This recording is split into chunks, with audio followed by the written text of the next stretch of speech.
Okay, the first question. The first question is saying that a company is migrating to non-business critical application to AWS Cloud while maintaining their mission critical application on the premises. Okay, so here the company is migrating its data uh, while their mission critical application on the premises. Okay, a particular application hosted in on-premises data center must share confidential information within their application in AWS every week. Okay, they are sharing the information also to AWS every week. The data must bypass the public internet for additional security. Okay, the data must bypass. It means that the data should not go through the public internet.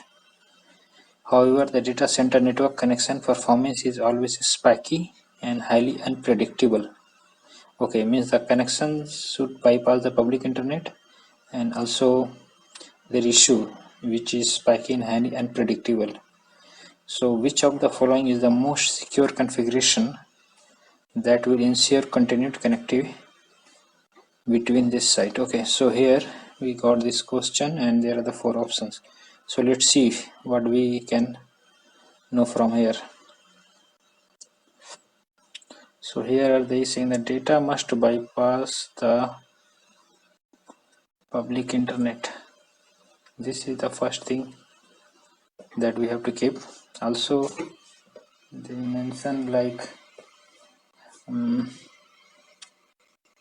network connection is always spiky and highly unpredictable. Okay, so now let's choose which are the options we can select from this scenario. Okay, so first we have to eliminate the things. So the must pass the public internet.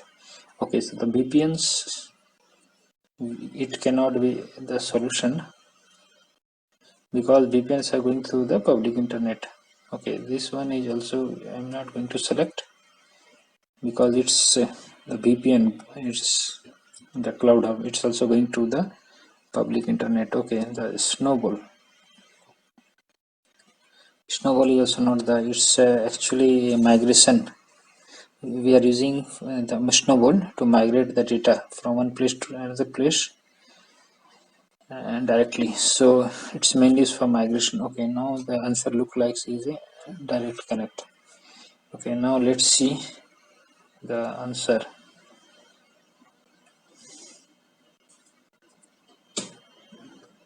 Yeah, the answer is AWS Direct Connect. Why? Because Direct Connect is a cloud service solution that make it easy to establish a dedicated network connection from on-premises to AWS. Okay, so here the dedicated network will be there from AWS to on your own premises, and the connection will be private from your data center office. So this will reduce your cost and increase the bandwidth because it's directly connected and it is not going to the internet. So let's learn more about this area, the AWS Direct Connect. Okay, so here is our VPC, here is the data center, and in between there is a AWS Direct Connection location. Okay, so actually these are the routers. Okay, and in this router there is a cage. So this is the cage of customer and this is the cage of AWS. So both are connected, and the both routers are there. Okay, now from here we have a direct connection with the virtual private gateway and AWS other services like AWS S3. So let's see what are the things. So using data and direct connect, data that would have previously been transported over the internet can now be delivered through a private network connection between AWS and your data center. Okay, so it's saying that we would have a private network connection between AWS and your data center or your corporate network by using the direct connect. So if you are using this direct connect, it can reduce your cost and increase the bandwidth and provide a more consistent network experience than internet-based connection because it's directly connected. So it will increase the bandwidth because it will not route through the internet. and it will provide more consistent network experience. So now let's see the second question. Okay, the second question is saying a security administrator is managing the access control of the company customer key in AWS KMS. Okay, so we have administrator who manage the customer keys in AWS KMS service. Okay, so this permission allow the other AWS principal to access a CMK. Okay, it means some permissions in KMS they can manage a CMK, provide temporary permission and grant more general permission. Okay, what are the resource-based access control mechanism that KMS support? Okay, so let's see what could be the what the solution we can see from here. Okay, the permission boundary, and the permission boundary I think it's is a maximum the permission which IAM can take to do their task. So I think it is not the answer. Let me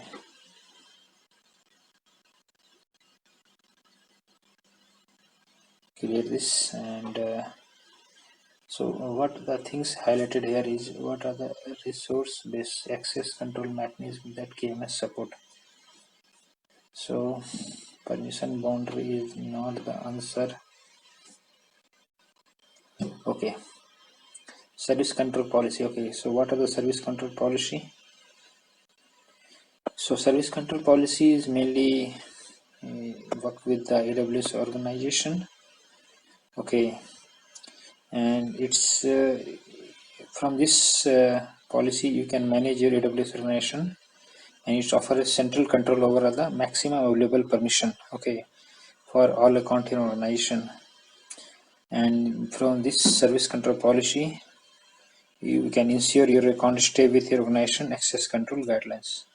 Okay, but it's for AWS organization, not for KMS, so this is not the solution. Okay, now AWS grants. Okay, so we can use grant. I think from grant you can delegate the permission. Okay, so this could be the answer. Okay, service link rules. Service link rules are the service rule that are linked with the IAM and the services like KMS. Okay, but the question is about the access control of the customer key. Okay, in the class, so this is could not be the answer. Okay, now the key policy. Okay, so key policy could be the answer because KMS support key policies to manage the permissions in the KMS. Okay, so let's see what is the answer for this one.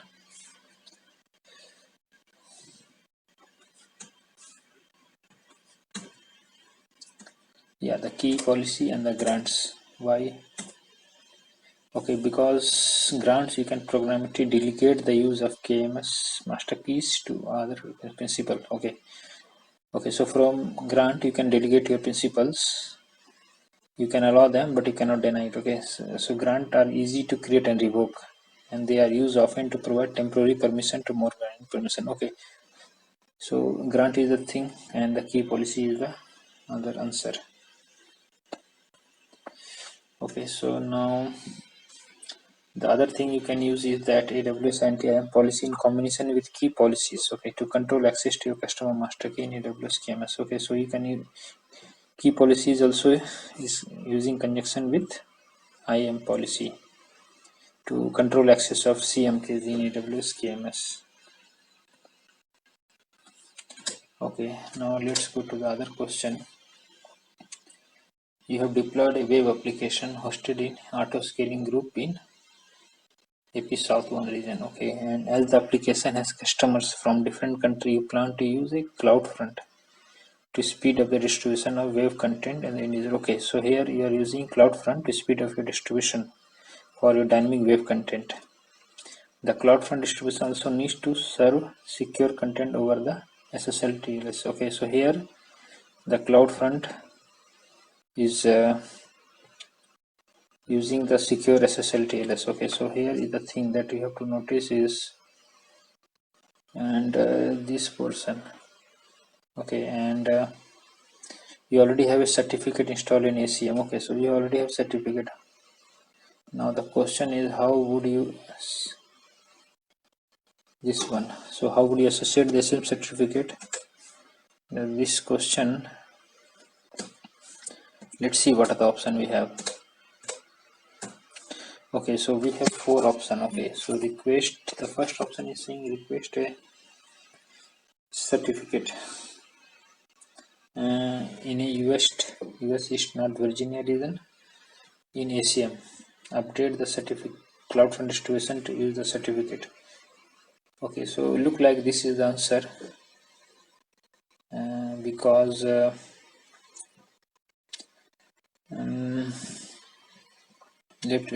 I will tell you why.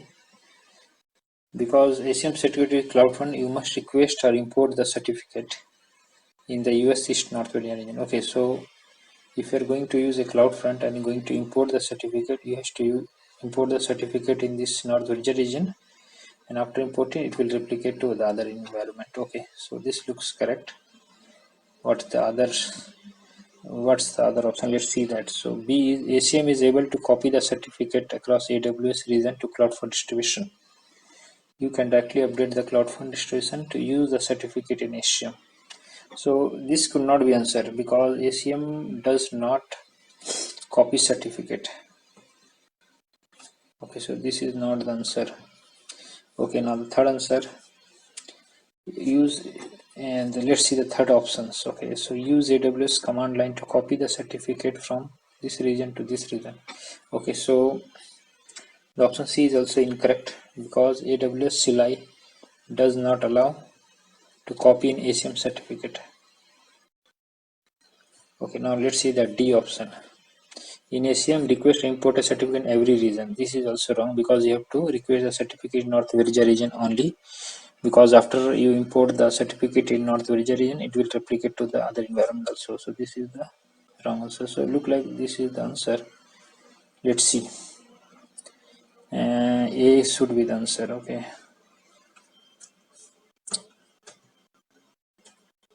Yeah, so request I import the certificate in US North Virginia, update the cloud distribution to use this certificate.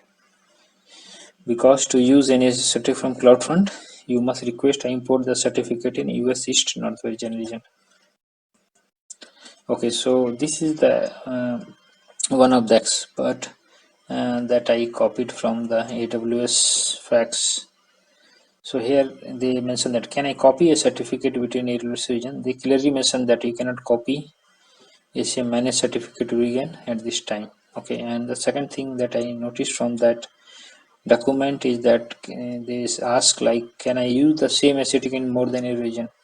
So they mention like, to use an ACM certificate with CloudFront, you must request the certificate in West North region. ACM certificate in this region that associated with CloudFront are distributed to all the geographic location to configure for the distribution. Okay, so here it means that you have to import the certificate in that North Virginia region only, and after importing, it will distribute it to all other geographic location configured for that distribution. Okay, let's see the other question. Okay, so other question is related with SAML. Okay, so a company has used a SAML 2.0 to configure the identity federation. Okay, so here what the thing that you have to notice that they have using a SAML to configure the identity federation. Okay, so they are using identity federation with the AWS, and user can enable the federation single sign-on to log into the Azure console. Okay, they are using the SSO to log into the Azure console. The SAML federation terminated. Okay, the question is SAML federated. Okay, one of the user that is federated had terminated the EC2 instance. Okay, in yesterday, you need to find out who did this. Okay, you need to find out who this is, which can help you quickly identify the. So let's see what the things option we have available. Okay, so here we have four options. So let's see what are the options we could have. So first option is saying like, check the CloudWatch event. So event for the EC2 instance, search for the EC2 instance state, change state, and check the user identity field. So So this could not be the answer because CloudFront event rule is configured or not enabled.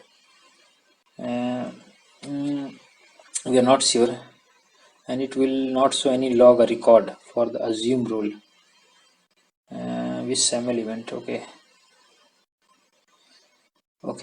now see the second option. Search for the CloudTrail event log for the terminated instance. Okay, and identify the assume IAM role. Search the assume role with SAML event that include the IAM role. Okay, look like this is the answer because CloudTrail event log can find the assume IAM role with SAML. Okay, this is the main thing here. Assume role with the SAML. This is the uh, event that comes in the CloudTrail event log, and from this we can identify the IAM role. Okay, so look like this is the answer. Okay, now let's see the third option. Okay, so check the CloudTrail logs in S3 for the terminated instance event and find the role session name.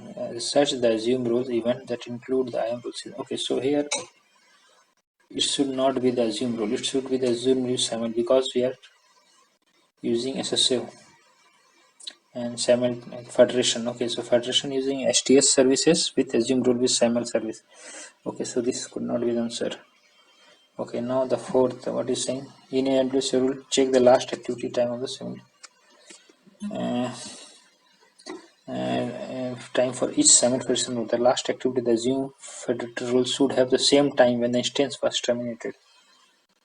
So this is not the correct answer because you may not get the Federated rule name with the last activity time. Okay, so this is not, so look like the answer is B. So let's see what is the answer here. Okay, so the answer is B. Okay, so here you can see assume rule with the SAML. This is the STS service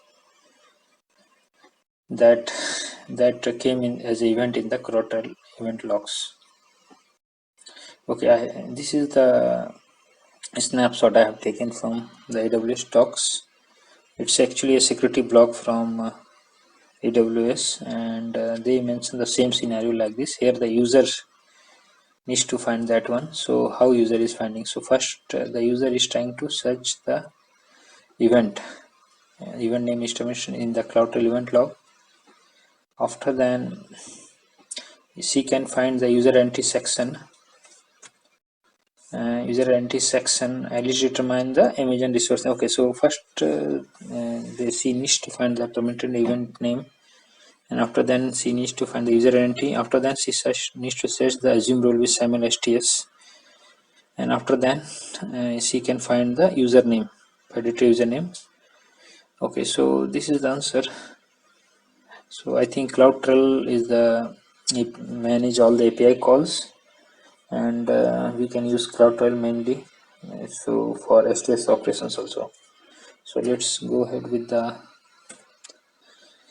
my last question. Okay, so the here is saying a company is building online shopping platform. Okay, they are making online shopping platform. Recently the application has encountered a DDoS attack. Okay, so here the thing that we have to notice is DDoS attack. Okay, so they are getting frequent DDoS attack. Okay, and sync floods attacks. Okay, the user experiences are impacted and the cost increases sharply when the server scales up. Okay, they are impacted very much. Okay, you need to take action to mitigate the attacks. Okay, we need to mitigate that we have to see. Okay, we have to mitigate the attacks. Which of the following action we can reduce? Okay, so what we have understand from this question is that they are getting frequent DDoS attacks. Okay, like UDP reflection attacks and sync flood. Okay, and they're due to this they are impacting their cost, impacting the service also cost also. So they need to take action to mitigate that. Okay, they want to mitigate the action. Okay, so let's see what are the options we have available. Okay, so here we got the 4 options. Okay, so first option is saying enable AWS Seal Advanced for cost protection that allow user to request a refund of the scaling related cost. that result from a DDoS attack. So I think we can use AWS Shield. Uh, it will help to DDoS attack, and also user can claim refund. But this is not the approach, I think, to reduce the attack surface. Here the question is to mitigate the attack and reduce. Okay, so I think this is not the answer. Okay, let me see this in the last. Okay, let's see the B option. The B option is saying configure CloudFront to distribute traffic to the application. Ensure that only Amazon CloudFront distribution confirmed. Okay, so this look like the answer. Okay, because CloudFront can improve the origin security. Okay, as the malicious user cannot bypass the Amazon CloudFront when accessing the web application. Okay, so it's like a means user cannot bypass. Okay, they have to go to the CloudFront, and it will distribute the traffic. Okay, so it's very difficult because there are many edge location CloudFront for AWS. Okay, so it's very difficult to, and it will also mitigate the attacks surface area. Okay, now let us see option C. Configure AWS firewall to centrally configure and manage AWS WAF rule across the AWS organization. Create firewall manager policies using the AWS organization master account. So AWS firewall manager central management tool. It is used to manage the AWS firewalls request that are going to CloudFront. But this method will not reduce the attack surface. I think this is not the answer. Now let's see the last option. Okay, the last option is saying collect VPC logs to identify network anomalies and DDoS attack vector. Set up a CloudWatch alarm based on the key operational CloudWatch metrics as CPU utilization. Okay, so this we are using VPC flow logs to gain visibility into abnormal behaviors, but attack surface cannot be reduced. Okay, so I think this is not the answer. Okay, so let's see.